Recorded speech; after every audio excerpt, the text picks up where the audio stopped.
welcome or welcome back to my channel. Again, my name is Jap. Kumusta po kayong lahat?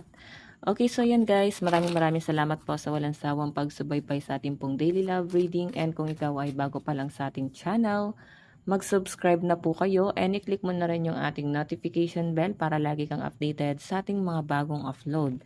And sa mga interesado sa ating private reading, wishing candle, cord cutting, iiwan ko na lang yung link ng aking Facebook sa atin pong description box below. So, tignan po natin kanino bang love life itong masasagap natin. Okay.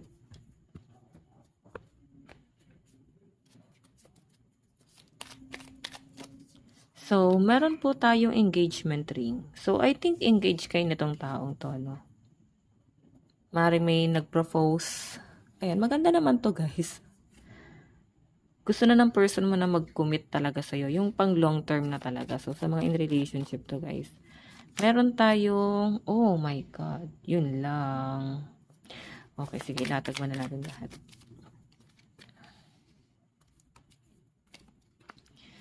Okay, so maaari kasi guys na itong relationship na to, temptation.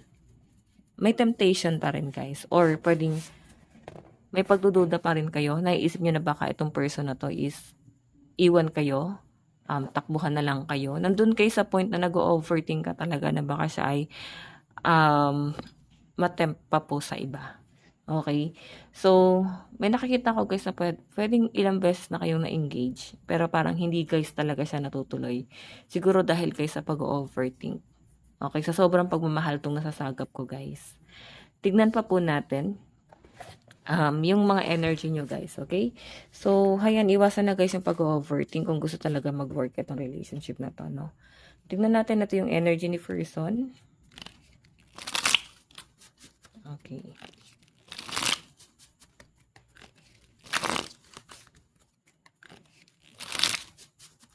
Anong nararamdaman sa'yo ng person mo? Nararamdaman sa'yo ng person mo?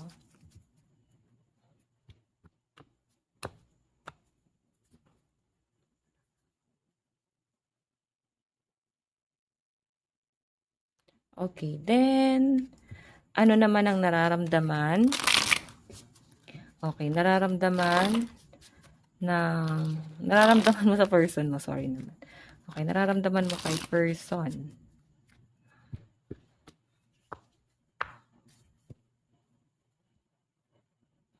Okay. Sige. Doon muna tayo kayo sa energy ni person na nararamdaman niya sa inyo. Meron tayong 2 of Swords. Okay. Siya pala itong nag-overthink, no? Siya pala itong medyo silosa. Siya itong para bang takot sa sariling multo. Parang gano'n yung nasagap ko, guys. No? Tignan mo. Ang daming blockages. So, lahat ng blockages, guys, nasa kanya. Okay. Nakikita ko, guys, pagiging matatag na itong taong to. And nararamdaman niya rin guys, yung parang bang nagsaset ka ng boundaries sa relationship yung dalawa. Okay? So, mahal ka na tong taong to kasi ano siya guys grabe no, nag-overthink to. Yun nga lang guys, ang daming blockages. Okay? Tingnan pa natin guys, ano naman yung tingin sa ni person. Meron tayong 5 of Pentacles. Okay. So, siguro guys, hindi naman ganun kaayos yung daloy ng pera mo. Parang ganun. So, kung makita nyo guys, 5 of Pentacles, siguro nahihirapan siyang habulin ka ng habulin or paniwalain ka. Siguro nandun ka sa point na duda ka talaga sa taong to. Ramdam niya kasi guys parang lagi ka daw nagpapakipot, lagi ka nagpapahabol sa kanya. Nahihirapan siyang unawain ka guys. Okay, may something nata sa inyo. Parang may something sa'yo na nahihirapan siyang unawain or ayusin yung relationship niyo. So, parang madalas pa yung tampuhan dito kaysa pagmamahalan, guys. No? Tignan pa natin, guys, ano naman yung magiging action ni person. Empress. Oh my God. Ito kasi, guys, new beginning or pwedeng abundance. So, yung magiging action niya, guys, gusto niya munang isettle lahat. Okay, gusto niya muna guys na magkaroon ng maayos na pamumuhay gusto niya na magkaroon ng, kumbaga meron siyang maibibigay sa inyo na maayos na pamumuhay. Yun yung nasasagap ko guys eh. Bago siya guys mag-commit talaga, pero hinahabol ka niya. Hindi kanya guys kayang pakawalan. So, kung makita nyo guys, buntis dito. Baka guys may mga buntis dito or may nagpaplano na ng pregnancy rito.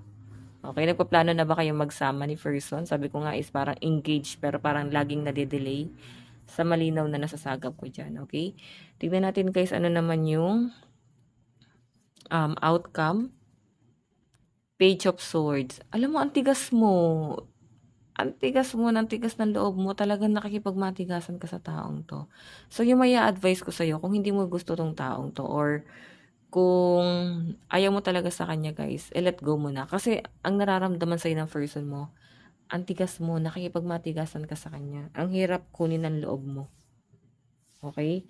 Bottom of the deck guys, meron tayong, ayan o.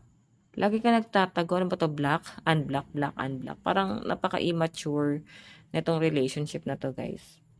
Mahirap i-workout pag ganyan ka-immature yung relasyon guys, okay?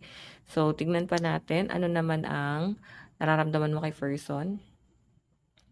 Princess of Pentacles ka kasi hindi ka talaga makapag-decide. Mabagal. Or siguro meron kang ibang kinoconsider talaga. Okay, masipag ka kasi. So, ang gusto mo rito is parang pantayan or higitan ka man lang niya. Yan yung malinaw na nasasagap ko rito. Okay? So, siguro yun lang inaantay mo kung ano yung magiging ano niya, outcome or ano yung magiging assurance mo dito sa taong to. Tignan natin guys, ano naman yung tingin mo kay person. Meron tayong Prince of Torches. So, alam mo naman talagang mahal ka niya, no? Passionate eh. Nararamdaman mo naman guys, pero nakukulangan ka talaga. Nakukulangan ka sa effort nitong taong to guys. Okay? So, tignan natin ano naman yung magiging action mo. Dahiropan. Gusto mo kasi guys idaan sa legal, lalo na kung itong person na to is parang ibang lahi guys.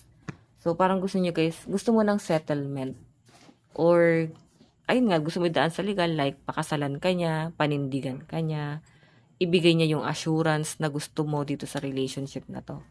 Okay? Sige, tignan pa natin guys, ano naman yung magiging outcome.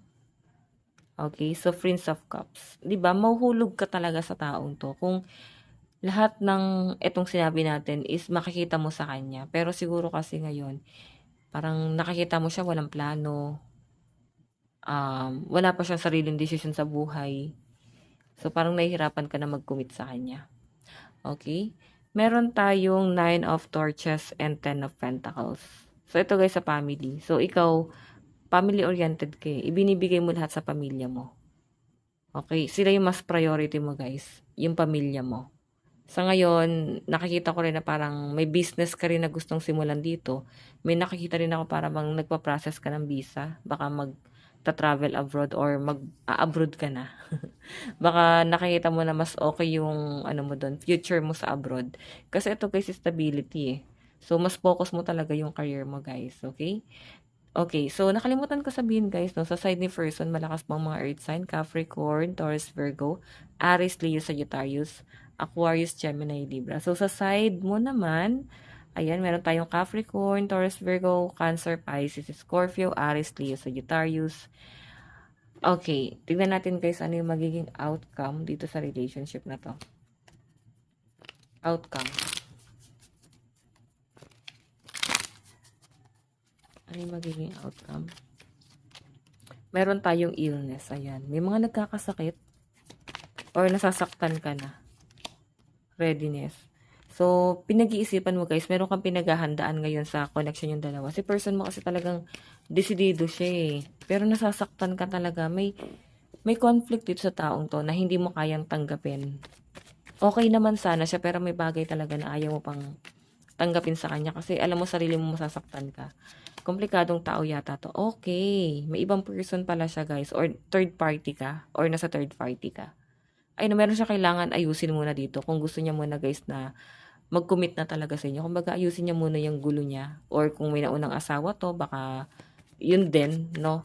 Nagpo-propose siya sa inyo tapos hindi pa pala siya guys hiwalay doon sa asawa niya. Pwedeng hiwalay na sila pero sa parang kasal pa rin, okay? Meron tayong perseverance. Ang dami nga guys, ang daming challenge dito sa relationship na to. Nakikita ko na parang ito yung kinakatakot mo. Kaya parang nililihim mo. Baka nabubuli. Nabubuli yung iba sa inyo guys. Okay? Tignan pa natin yung advice. Okay, love advice. Meron tayong receptive.